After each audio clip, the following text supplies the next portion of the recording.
Council. Thanks for your time this morning. Thank you. Let's see, 7:21 is the time now. Low oil price. We're talking about Shell, aren't we? My favourite pictures of the day are footage of the only known wild jaguar in the United States has been released for the first time. Coming up on the programme, in around 10 minutes, Carol will have all the weather for us, and it looks like there's more rain on the way, especially for the weekend. Yes, indeed. Rain made a little bit of entrance into the sports, didn't Yeah, it? But we'll talk about that in a minute. Yeah, that's coming at the South end. Africa. So, should we talk about Steve McLaren and rain? Do you remember Steve McLaren as England manager and the brolly and what everyone called him at that point? You don't, do you? It wasn't very kind. Thank you very much indeed for that. So many of you getting in touch. Thank you for your emails. I just want to read one to you, Charlie. My mum has a piece of fruitcake in the freezer for almost 25 years. It wasn't, though, any old fruitcake. It was a piece of Cliff Richard's 50th birthday cake, apparently. Yep. She and her sister had gone to a concert in Birmingham. They won a piece of this cake, and she's had it in her freezer all those years. Is she intending to go ahead and eat it at some point? No, unfortunately, the freezer broke and it had to be thrown away. Oh, what a shame. Nell, I like Nell's attitude. Go on. Says, as long as it's not wearing a green fur coat and you don't have to wrestle it to the ground, it's safe to eat.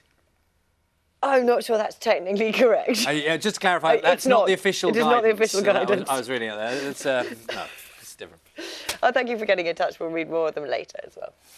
You're watching Breakfast from BBC News. Let's have a look at the main stories. Take a moment and have a look at the weather, and Carol's there for us. Did you see, Carol, that moment of the interview, the England cricketer, and he was in the rain and suddenly the storm came down, South Africa? And thanks, Carol. Thanks, Carol. So, Steph, normally if we talk about a company that had an 80% drop in profits, you'd be thinking that can't survive. 12 minutes past 8 and you are watching Breakfast. Now, it's a big year, you'll know, for Brazil. The Olympics are just a few months away. But first, it must show the world it can tackle the outbreak of the Zika virus. Last night, the country's president quite literally declared war on Zika, with thousands of soldiers being drafted in to blitz the mosquitoes which carry the infection. Over the last few months, the virus has rapidly spread across many countries. The World Health Organization has declared it a global health emergency. It's thought some 1.5 million people are now infected, but it's difficult to monitor, and the real number could be much higher. It is particularly dangerous to pregnant women and thought to be responsible for thousands of babies being born with underdeveloped brains. Here, the NHS announced it will not accept blood donations from people who've travelled to the affected region for 28 days after they return. So what effect could it have on this summer's Olympic Games? Should people be worried about travelling there? Let's speak right now, officer for the British diving team. Morning to you. Thanks very much for joining us. I know actually want to be having a baby or are pregnant. Are you giving them advice?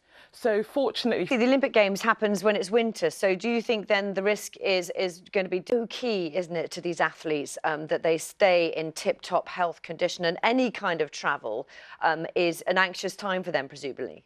that's absolutely. Point do you say to athletes, actually? I mean, what would it take for you not to tell them not to travel?